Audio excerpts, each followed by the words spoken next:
बोलो विष्णु भगवान की जय। तो दोस्तों, आज मैं आपको कार्तिक मास की रमा एकादशी की व्रत की कथा सुनाऊंगी। रमा एकादशी महात्म।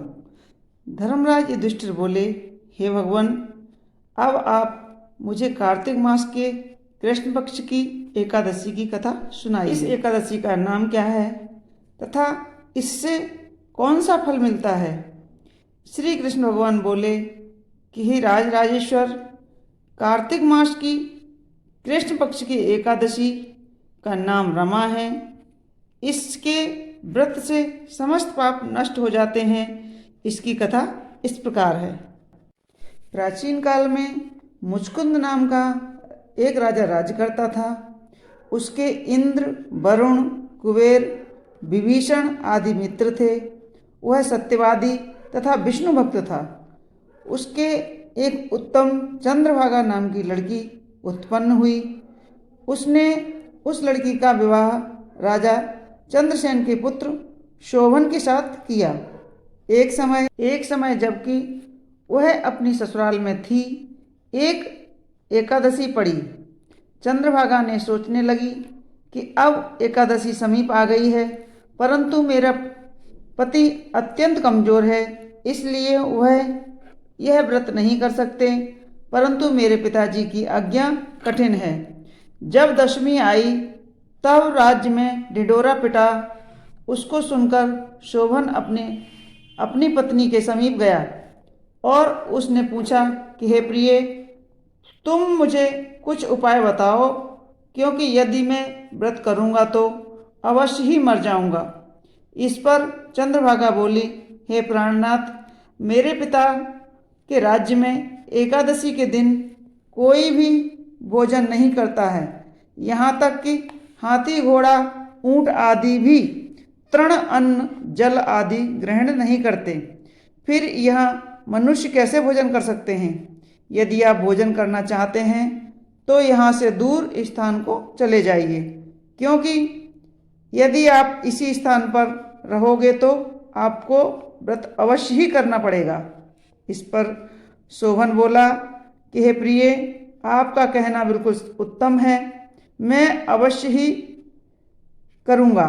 भाग्य में जो लिखा होगा वही होगा। ऐसा विचार करके उसने एकादशी का व्रत किया और अब सूर्य भगवान भी अस्त हो गए और जागरण के लिए रात्रि हुई। वह शोभन को दुख देने वाली थी। दूसरे दिन प्रातः से पहले शोभन इस संसार से चल बसा। राजा ने उसके मृत शरीर को दहन करा दिया। चंद्रभागा अपने पति की आज्ञानुसार अग्नि में दहन न हुई, परंतु पिता के घर रहना उत्तम समझा। रमा एकादशी के व्रत के प्रभाव से उसे मंदराचल पर्वत पर धन धान्य से युक्त तथा शत्रुओं से रहित एक उत्तम नगर प्राप्त हुआ। एक समय मुचकुंद नगर में रहने वाला एक सोम शर्मा नाम का ब्राह्मण तीर्थ यात्रा के लिए निकला। उसने घूमते घूमते उसको देखा। उस ब्राह्मण ने उसको अपने राजा का जमाई जानकर उसके निकट गया। राजा शोभन ब्राह्मण को देखकर आसन से उठ खड़ा हुआ। अपने ससुर तथा स्त्री चंद्रभागा की कुशलता को पूछने लगा। सोम शर्मा ब्राह्मण बोला कि हे राजन, हमारे राजा कुशल से हैं तथा आपकी पत्नी चंद्रभागा भी कुशल से हैं। आप अब अपना वृतांत बतलाइए। मुझे यह बड़ा आश्चर्य है कि ऐसा विचित्र और सुंदर नगर आपको किस प्रकार प्राप्त हुआ। शोभन बोला कि हे ब्राह्मण, यह सब कार्तिक मास की कृष्ण पक्ष की रमा एकादशी के व्रत के प्रभाव से है। इसी से मुझे यह अनुपम नगर प्राप्त हुआ है, परंतु यह अध्रुव है। इस पर ब्राह्मण बोला कि हे राजन, यह अध्रुव क्यों है और ध्रुव किस प्रकार हो सकता है, सो आप मुझे समझाकर कहिए। मैं आपके कहे अनुसार ही करूँगा। आप इसमें किंचित मात्र भी झूठ न समझो। शोभन बोला कि हे ब्राह्मण, मैंने श्रद्धापूर्वक व्रत किया था, उसके प्रभाव से मुझे यह नगर प्राप्त हुआ। इस वृतांत को राजा मुचकुंद की पुत्री चंद्रभागा से कहोगे तो वह उसको ध्रुव बना सकती है। ब्राह्मण ने वहां आकर चंद्रभागा से समस्त वृतांत कहा।